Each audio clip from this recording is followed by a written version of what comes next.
Well, hello. Welcome to Spindle City Straight Talk. I'm Chip. And I'm CJ. And it is Wednesday in the Riv, and we have a very, very jam packed show. I'm glad we're not restricted to 30 minutes. I think we'll go a little over. But what you saw last night at that Clowncil meeting can only be described as an all out assault on the taxpayers and the citizens of Fall River I by agree. our so called elected officials, people who were elected to make our city better for us.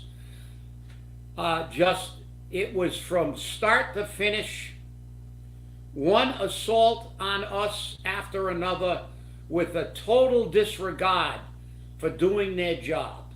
And we're going to get into the specifics of it, but let me tell you something. And I will be, look, CJ's he's stronger than I am in that. He can watch that thing from start to finish. I can't Daily. take it. I can't take it. I keep that's why I lost all my hair. When I started watching that all the time, I started ripping my hair out, and there's nothing left. Because watching those people, without in its an entirety and not in pieces, is beyond my ability. And I have a very high tolerance for pain, but nothing makes me crazier than watching this. I didn't hear one word from that council about tightening the belt.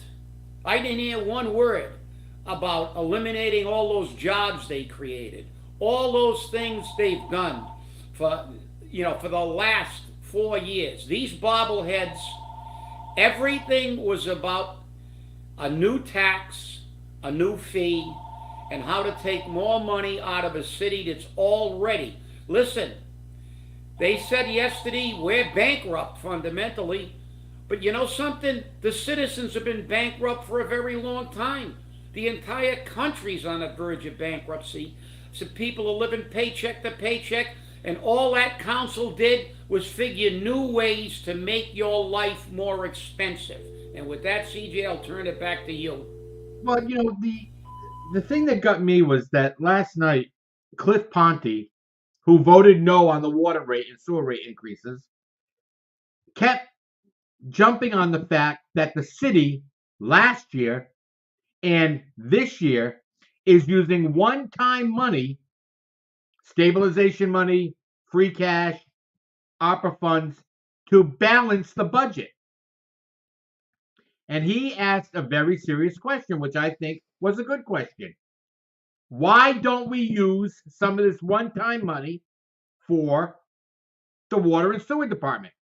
We've used it everywhere else.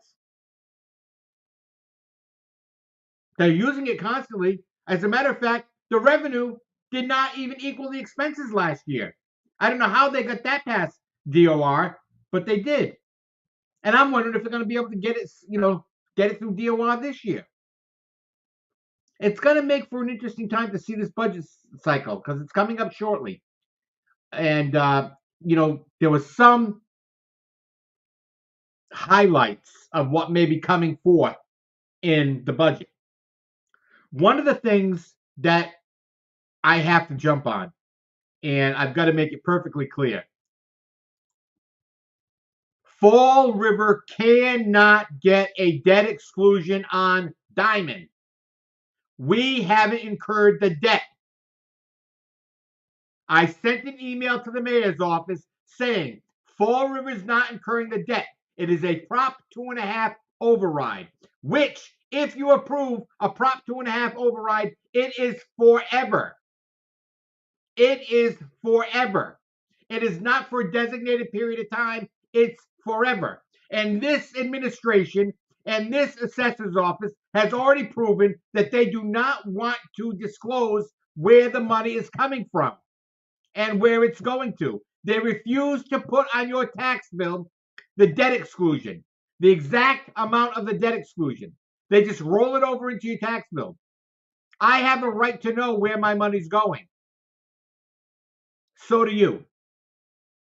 But make it clear.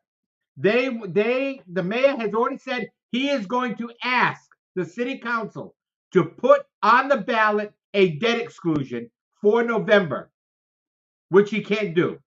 it would be a Prop 2.5 override. And Sean Kadim made it perfectly clear. The difference between a debt exclusion and a Prop 2.5 override is a debt exclusion is for a limited period of time to pay for a project. Diamond is not our project. We get an assessment on Diamond, like we get one from Bristol Aggie. We get an assessment. Now, that is for a limited time, like supposedly the Durfee project was. And remember, when Paul Coogan, prior to being mayor, was promoting the debt exclusion, he said after 8 years you will not have to pay it anymore. Guess what? It's after 8 years and we're still paying for it. I guess, the prevaricator is always out there doing his thing. Lie, pants on fire. I can't take it anymore. It's ridiculous. And so I want you to remember, when they come to you and say, well, vote for the Prop 2.5 override so we can pay for Diamond, tell them, no, I'm not giving you that money for the rest of my life and the rest of my children's life and the rest of my grandchildren's life. This is ridiculous. Learn to live within your budget. That's that. Well, okay, let's break some of this down. This is going to be a multiple show issue here. So first of all, they just attacked us on every front. The water bills, and then Nelson made a presentation last night that completely blew them out of the water. He pointed out to them what actually the law states about the zoning. He talked about how they're going to price everybody out of the market. And you'll notice, to prove that he was correct, nobody said he was wrong. Viola just looked at him, didn't say a word. Aguiar says, oh, I never said anything about affordable housing. I didn't say that, when he pointed out that there's no provision for affordable housing. There's no mandate for affordable housing. They admitted it. What they fundamentally admitted is they are going to just use that to make money for their friends and get rich people down there with their delusionary thing that this is somehow going to save the city. This is a social experiment for them. We can get rid of all the minions in Fall River, all the people who don't make the kind of money we do, and replace them with people like us. Well, that's not going to happen. It has never happened. This is a blue-collar town, and you've destroyed it economically so badly that we can't fight crime, we can't educate our children, nobody's going to come. But notice what Mr. Aguiar said to Nelson. He said, oh, we got a freebie here. You can, yeah, you did. Nelson did demolish him. It was a beautiful thing to see. It was. But that's the problem. When you speak the truth, you destroy all their narratives, because all their narratives are all bullshit. They lie. They lie about everything, like you were going to know how much you paid on a debt override. They lie about everything. And when he said, oh yeah, if you own a 2-family or something like that and you want to now do your attic over, you don't have to get a permit. You can just do it and make more income. Well, let me tell you something, Mr. Aguiar. I don't give a damn what that zoning ordinance waives. It doesn't waive the other statutes about safety. You renovate your attic and turn it into an apartment, you don't need to pull a permit? Well, guess what? You better have a fire escape from that attic, because most people who have an attic that's not livable don't have a fire escape there. That's mandated by the life safety codes. There are a whole bunch of other statutory things for your property. You're mandated to have 2 means of egress. and not in the same area, two different areas in case of a fire. I know those laws. You people, you just can't stop. You try to spin it like, oh yeah, there's a positive side. No, there isn't. You're going to price everybody down there with a 2-family or 3-family out of the market, and you know damn well you are. Nelson was right. That was a catastrophe last night. It showed how full of crap they are. They don't care about you. This is for them to take charge of that zone. And when he pointed out some of these areas that were having problems, Joe Camara, what about Freetown? Oh, Milton too. How about all the other communities that complain about these zoning ordinances that allow them to pirate everything? Do you realize what they're telling you? They have the right to do things wrong. That makes a lot of sense, doesn't it? They have the right not to pull a permit anymore, so the building inspector can't go down there and tell you your house is going to burn down because you wired it wrong. You don't have any fire escapes, so people are going to die if you have a fire. Because you don't have to obey the law anymore. We passed all those laws, and those scumbags in Boston gave their rich friends this crap with the MBTA. So they can do anything they want. But they will not suffer the consequences. We are. That's the first way they're picking the pockets. Then they went to, they're talking about the budget. We're broke. They waited till after Paul's great State of the City address. Through his whole tenure, we've been great. Well, his speech was after his swearing in for his 3rd term. So I'm going to tell you something. We've been telling you this on the show basically since he got in. And they've lied to you again. They've lied to you again. And I'm going to show you. And here it is. And we'll post this up on our site, by the way. These are the minutes from November 29th, 2023. It was before he was sworn in, before he gave that speech. And we were telling you this place was bankrupt. So I'm reading verbatim from the minutes, 2nd paragraph. At this point, the chairman, who they fired because he didn't vote their way, asked for discussion from the board. Ms. Allman, who's our CFO, noted to the board the financial position of the city and a dilemma it was facing, given the recent contractual increases it has absorbed with various unions throughout the city, as well as funding for both new high schools constructed in the city, being Durfee and Diamond. She has stated that the city's been asking for concessions from all departments due to the city's financial position. She stated it's important to keep the appropriation payments as low as possible to the city's financial position. She further stated, in her opinion, it was highly unlikely that the city would be able to afford the appropriations down the road. So she admitted they were broke. She admitted they were broke. And this is when they said they weren't broke. But she also said in this, and I will reiterate here, that they're having a problem, a dilemma, with recent contractual increases it absorbed. Well, guess what? Ms. Allman is indicting herself and the council. Because the council was aware, because I sent them a letter, that Chapter 150E, Section 7, clearly states that any contract that this city awards to anybody, any union, within 30 days of the execution of the agreement has to be funded. Funded. But they weren't.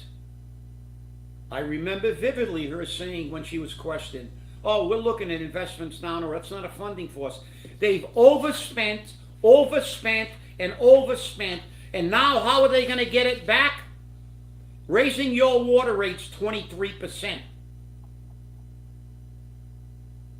Figuring out more ways to tax you. Proposition 2.5 overrides. Tax and spend, tax and spend, tax and spend. Not once did I hear anybody say, well, Paul's put on about 400 people since he got in. We could function in this city before they got hired. Get rid of them. Get rid of them. He had $88 million in federal money. He's had more money than any other mayor to play with, and we're in worse financial condition. They've destroyed the city with the help of the city council. These councilors are all accessories except for Michelle Dion, before and after the fact. They have destroyed this city financially, and we're going to be the victims. And they should all be done. I hate to say it, but somebody should get a recall going. Because I'll tell you what, you can't do this. She said something like we can't spend any money until 2030 or something like that. 2033. We cannot. 2033. Okay, 2033. Take out any more debt. But it's not. And you know what that's code for? They're not going to stop spending money unless you throw their asses out. Because you got people like Brad Kilby saying, "Oh, it's a good cause. It's a good cause. Vote for the 2.5 override. Bankrupt yourself." You know what a good cause is, Brad? Leaving some freaking money in the pockets of the taxpayers. That's what a good cause is. Having some consideration for the people who live in Fall River now, not some phantom people that are going to move down here by the droves after you get through taking the... I listened to all that hyperbole. Linda, the waterfront's going to change Fall River. Horse shit. It's all horse shit. They're killing us with taxes, and you're letting them. You don't go to the polls. You're killing the city. They didn't say once about any method of controlling their spending. All they know how to do is figure out ways to make you pay more, and when everybody loses their houses and everybody can't afford it, this city will become Detroit. Because I'm telling you, that was the most disgraceful, disgusting meeting I have ever seen. They showed their total disregard for the people who live in Fall River. They want to talk to all, and Nelson blew them up. They were up there with their pie in the sky bullshit. And Nelson went up there and said, that's not the way it is. Here's the law. And everybody went, too bad. Truth hurts. But pay attention. I want everybody who didn't look at that meeting, go and watch that meeting. Watch that disgraceful exhibition of a bunch of clowns. Who was making a presentation? The brother of another politician. How'd he get a city job now? One of the councilors. Oh, yeah, it's a great cause. Another city job coming soon, or maybe a federal job through the city. That's what happens. It's just like on a federal government. Biden's trying to buy the election by paying everybody's tuitions off, hoping he's going to get the young vote. In this city, they buy all the politicians off. Listen, I've been around this city a long time. And I've dealt with, 8, 9, 10 mayors. I've negotiated with them. For the fact, the guy that talked to you, Seiji, about we just don't like the guy he appointed. Listen, put on your big boy pants. I've been negotiating in this city for over 40 years. I consider the negotiating table with people I don't like.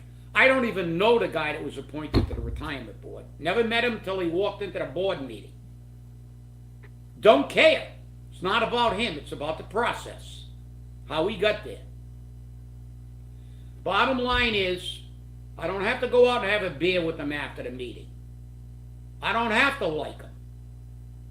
When I sit at a table, in a capacity as a board member or as a negotiator, I'm going to negotiate on the facts, and I'm going to do the best for who I'm representing. My union, the retirees, or whoever I'm representing. I don't have to like the other guy, but you can be damn well and sure that I'm going to fight my ass off to make sure we get what we deserve, and they're not going to rob us. And that's exactly what they did. Chip, you muted yourself. You muted. There you go. Yeah, I said you can take it over because the more I talk about it, the more I get infuriated because I don't know how I got muted because I didn't touch my computer. It was probably it's probably the sixth floor. They probably got an override. It was a gremlin. Yeah, the Kremlin. Yeah, it was the Russians. Russian disinformation. But like I said, I have never seen anything so reprehensible in my life. These people are all bought and paid for, and all they know how to do is make your life more miserable with more taxes. And with that, CJ, take it away.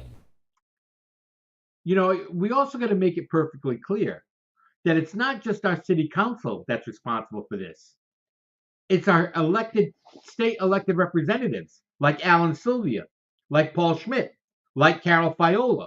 Carol Fiola, who's married to the gentleman who's going to benefit from this law. Now, granted, Aguiar did say that Fall River was ahead of the game because in 2011 they built this WTOD already into law. And the law gave permission or allowed businesses and buildings that already existed to continue in their same function. Now they want to take that away. They want to make it so they can put anything they want anywhere they want. And you're going to benefit from it, they say. This is a blessing. You're going to benefit from it.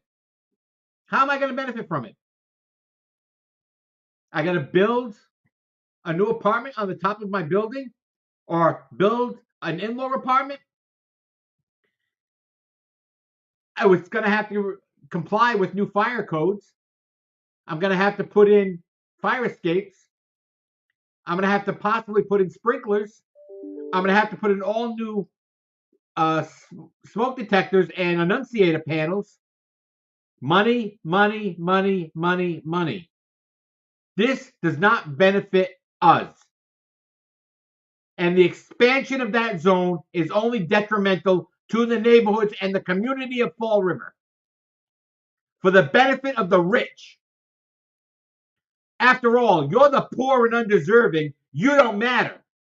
You only matter at election time when they come and kiss your ass for your vote. That's what happens. And that's what happens when you have disinformation being spread by the administration. Oh, we're flush. We're flush.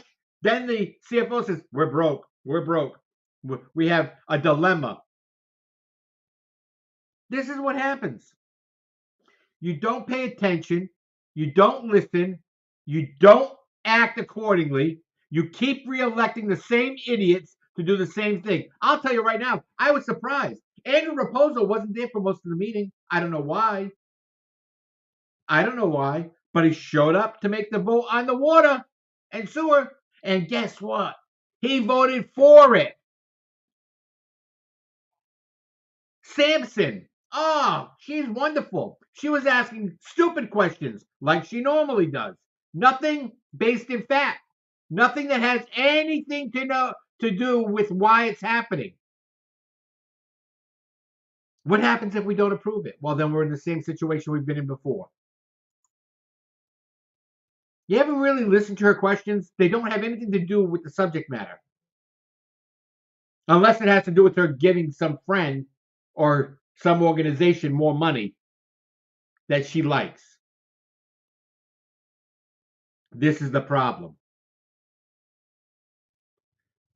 You had Cliff Ponte, who I was surprised at, who came out and said very clearly, why can't we use one-time money like this administration has done in previous years and is doing this year in the budget? Why can't we? As it was, Sean Kadim had a fight to get them to take 12 cents off the water rate. 12 cents. And then if they had gotten one-time money from somewhere of like $1.6 million or $1.8 million, it was only going to reduce the water rate by another 17 cents or something like that. I don't know. It's so hard to believe anything they say. And then you got Michelle being the outlier who's fighting for you, the people, yet you don't see it or you don't acknowledge it. Nobody gives her a phone call or an email saying, "Great job. I like that you defended me. I appreciate it. I know you lost, but you still did it. You're still the outlier." Cliff Ponte went so far as to say, I want to know what will happen if we move EMS into the general budget. And you know what they said to keep it so they could keep it the way it is, so they can keep their little fiefdom going? Well, the money is already in the budget. We take 30% of our budget and we give it back to the city for incidentals like billing. And then they turn around and say, and 62% of our billing is Medicaid and Medicare. So we don't get what we bill. We'll be lucky if we get $400.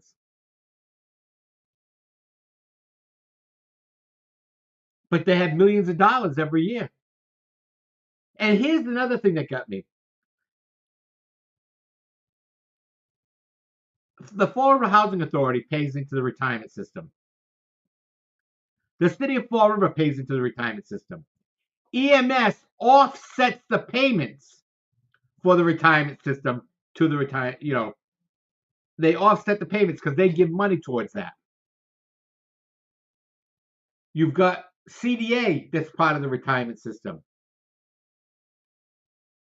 All of these things that are part of the retirement system, yet we're going to cut funding it. We're not going to fund it anymore. So people don't have a way to live because remember, they don't qualify for Social Security. They don't qualify for Social Security. So this is how it works. And now, because we're in a dilemma, we want to cut the payments to the retirement board to make it perfectly clear because we can't afford it.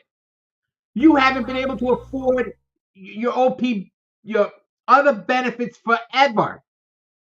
Your OPEB benefits you haven't been able to afford them forever. And for the last time I heard, which was a couple of years ago in the city council, I believe it was somewhere in the $7 to $10 million mark that you had to have for those benefits, and you don't have it. So this is nothing new for Fall River. We robbed Peter to pay Paul. And it worked because the people let it work. A mayoral candidate said, I tried to understand the budget. When someone finally told me in city government, you've got to understand for Fall River. And remember, this is for Fall River. The way our budget works is we present a budget to the city council, they approve it, and then we move everything around afterwards to make it work. It's a moving and I love it when they say it's a living document. It's not supposed to be a living document. It's not a living document in Newton. It's not a living document in Marblehead. It's not a living document elsewhere. Why does it have to be a living document here? Why? Because the administration is an idiot. They don't know how to manage finances. Because remember, we're flush, but we're broke. Well, the only reason they call it a living document is then they can kill it. Because let's make this perfectly clear. They are the masters of making statements which are totally wrong and the opposite. Nelson's presentation about that zoning didn't highlight all the communities that are suing about these zonings and pay attention to who's suing. It's the rich communities. Communities that can afford it, that they're not going to con with their promises of this is going to make your city great. The MBTA is going to be the panacea of everything. They didn't believe that in Newton. There are all kinds of lawsuits about these zoning issues because communities that don't need that tax money that they penalize you with if you don't agree with it are all taking this to court. They don't believe the con. Just like the con that we had money. We told you. Nelson's presentation proved the con. When he started quoting the law and started looking at it and saying, you know the effect this is going to have. They tried to spin, but the spin didn't work. Oh, you can fix your attic apartment. Oh, really? You're going to spend billions of dollars on that waterfront and an attic apartment is going to be the good thing about it? Not only are you going to have to take a mortgage that you can't afford to expand your property and comply with laws, but then again, just look at the retirement. Complaining about the retirement. Retirement's 10 point, I don't know, 8 or 9% of our budget. But in the next breath, she says, this is a big problem. But right here, they want to pay less into it, which will make the debt greater. You wonder why we're screwed in this city financially? This is the kind of people we got running our budgets. You're supposed to fund contracts and you don't. You're going to blame a retirement system that you croaked. From 02 to 12, they did exactly what they say they want to do now. Not pay enough in. But they don't have to pay for their bills like we do. In the real world, you don't pay anything but the debt on, but the minimum payment on your credit card. 10 years down the road, you're not going to be paid off. They're going to stop your credit card and you're going to be in bankruptcy. Complaining about a system that you destroyed. Promising salvation from something you know will not fix this city. Even Senator Mike Roderick said the MBTA is not going to be the fix for Fall River. They had the audacity to go up there and have that mutual admiration society, all talking, being like Pollyanna. Oh, this is one, it's going to fix the city. When they fix the waterfront, it's going to fix the city. Of course, a lot of things are supposed to fix the city. You know the only thing that will fix the city?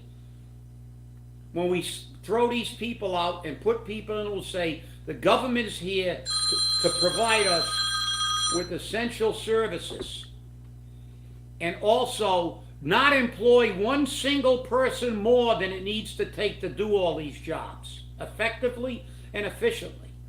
Not have 7 people doing a job of 1. These people proved last night, and I'll tell you, I've been watching these meetings for far too long, through far too many mayors. I have never seen such a blatant disregard for the taxpayer, for the citizens of Fall River, that this administration and this council, with the exception of Michelle, who always is an advocate, and as you said, Andrew Raposo showed up just to vote on that? I don't know. Did he get it? Maybe he can afford a 23% increase in his, and then the promise of increasing water bills, whether you use water or not. This is what they're doing to you people. I don't know what more to say. Watch that meeting. Strap yourself in a chair. Have somebody tie your hands and feet so you can't shut it off, and make yourself watch it. Because that's what they have to do to me to watch the entire meeting. Otherwise, I have to watch it in pieces because I can't take it. But I'm going to tell you, that was that was not only a disgrace, it was a wake-up call to the people of Fall River. Just look at these people. You muted yourself again, Chip. Well, I don't know how I mute myself. My hands are not anywhere near my computer. I'm just letting you know. Well, look, watch that meeting. Watch that entire meeting. Show me one time that any counselor, except Michelle Dion, even talked about the people of Fall River, even thought about the people of Fall River. All they wanted to do was spend money. That's right. They never said one thing about how we are going to try to cut costs. Do you realize she just said we can't spend money for nearly 10 years? We're so broke we can't spend money for 10 years. Do you think if you ran your house like that, you wouldn't have a house? You know, we can't put a roof on our house for 10 years. We can't fix our electricity for 10 years. We can't do anything for 10 years because these people just kept spending. And remember, it wasn't just our money they spent. They spent the entire country's money. We had $88 million of federal money they pissed in a hole. We've never had so much money during the Coogan administration. We had stuff for COVID. We got opera money. We had people were getting checks for doing nothing.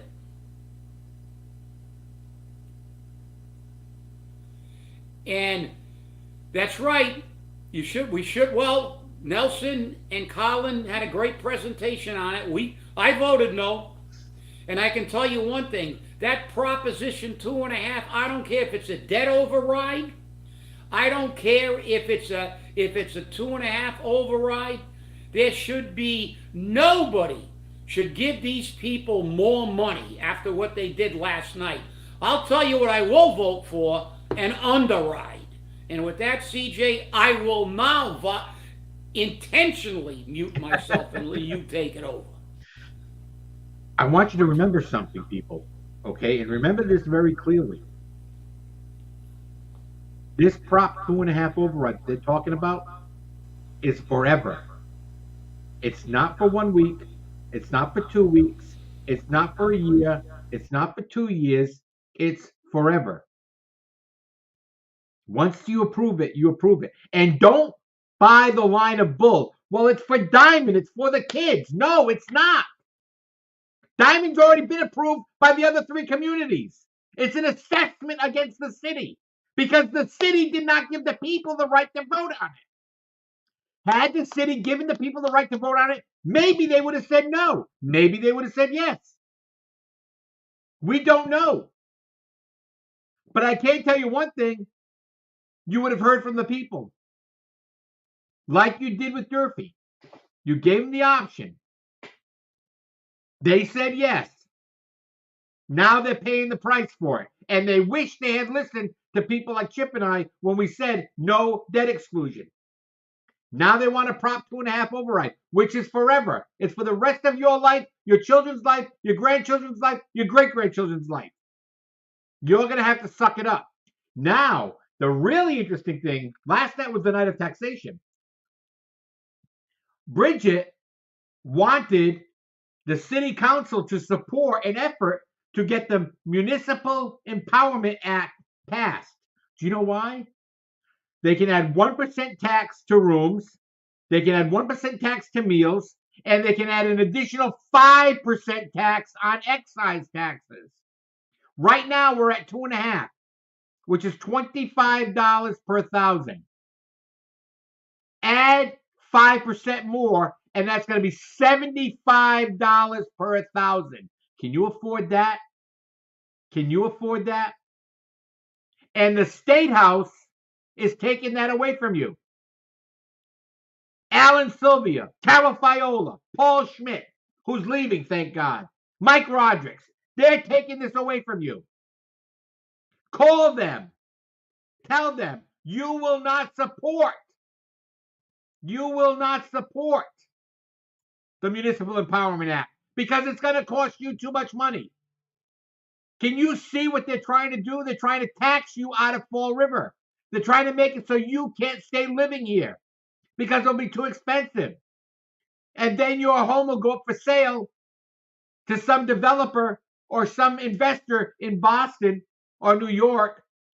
They'll buy your property, raise your rents to $1,800, $2,000, and your tenants aren't going to be able to live there. And then they'll be gone.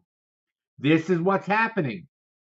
This is what is happening. And we're being negative. Remember, we're being negative. We don't want to, we're being negative. We're only presenting the facts, but they're negative because they're facts. Facts can either be negative nor positive. They are just that, facts. So get it right. And for this administration, the dictator, to turn around and say, we want the Municipal Empowerment Act. I understand it gives you more revenue, but at what cost? At the cost to the taxpayer. And you want to make tourism a big thing. Why would somebody want to stay in Fall River with an extra 1% tax when they can stay in Somerset or Swansea without that? Remember, everything has a cost. And it's costing you, the people, because that's the way it is. Well, I got to say one thing quickly, CJ. I'm glad you brought those other taxes up because that, again, highlights what we said. All they want to do is figure out ways to take as much money as they can from you with a total disregard of your ability to pay. That's the problem. They have no sympathy for the fact that this city, then somebody mentioned Newton or something. Listen, they got 4 times the average household income that we do here. 4 times. And they have no regard for you. They want to tax everything they can tax here. They want to give you a 23% increase in water. That's fundamentally 5 years worth of water rate increases at 5%. Then they're going to start for the next 5 years with another 5. So you're not really going to get 6 years of change. You're going to get 10 years. Because that nearly 25% is basically 5 years of water increases. And as it with 2.5, that increase in that base, that gigantic jump in that base will never go away. Every other increase for the rest of time will be compounded on that expanded base. And it's called the multiplier principle. Now they want to nickel and dime you. Dollar here, dollar there, 1% here. The excise taxes? The excise taxes. Wait till you get a car. Water 2, that's right. Watergate 2.0. There you go. I mean, this is just, like I said, this was an ode to incompetency. This is why Mark Twain, Samuel Clemens,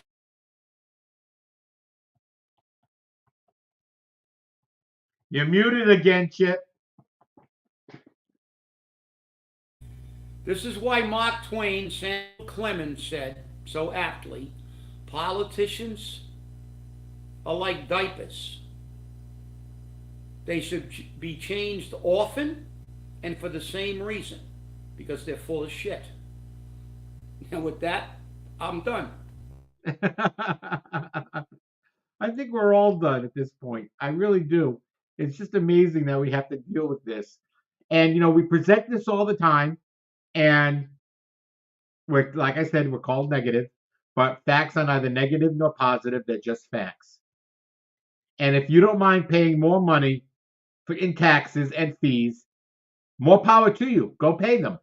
But don't make me pay them. I don't want to pay anymore because I'm not getting any value for my dollar. I'm not getting any value at all for my dollar. If I was, I wouldn't have a problem. And hiring 400 people for jobs to keep your supporters and your family and your cousins and your friends and your friends' friends all employed doesn't work. Giving $19,000 pay raises to a mechanic doesn't work. Making him a supervisor so he can split the department so he doesn't get baked for working as a mechanic for outside the school department, where he's doing it for private and making a profit on it. We don't look at those things. No, we give you a raise. This is what happened. Yeah, and remember one thing, CJ. Um, they call us negative because that's the label they like to use at first. But Right. then when people say they're not negative, they're speaking facts. Then they do the same thing. They spin around and say, "Well, they're just saying that because they don't like the person. You don't like the mayor. You don't like his appointee." No, it's like when Nelson went up. The proof of the pudding is if Nelson was wrong, they would have proved he was wrong. That's right. But he wasn't. When we're wrong, you never hear anybody refute our facts. You know, what was said and what we were talking about is on camera. There is a video of that meeting. We are not making this shit up because if we did, they'd put it on a fiction aisle in a library because nobody could believe that anybody could be this stupid until they came to Fall River. And with that, I'm done. But I that's mean, what the politicians believe, Chip. That's what the politicians believe, Chip. They believe that the Fall River voter is too stupid to care. And they're proving it. They're proving it, and that's the problem. You're not making any effort to save yourself some money, to stop the wasteful spending. You're not doing anything to stop it. What's it going to take to get it through your head? For your house to be lost to taxes unpaid? That's where we're going. I think we've had enough of this for today. I feel like I got to go to the bathroom. I want to thank you all for watching, and remember, stay safe, stay angry, and hold your politicians accountable. Please hold your politicians accountable and fight against the Municipal Empowerment Act. Thanks for watching.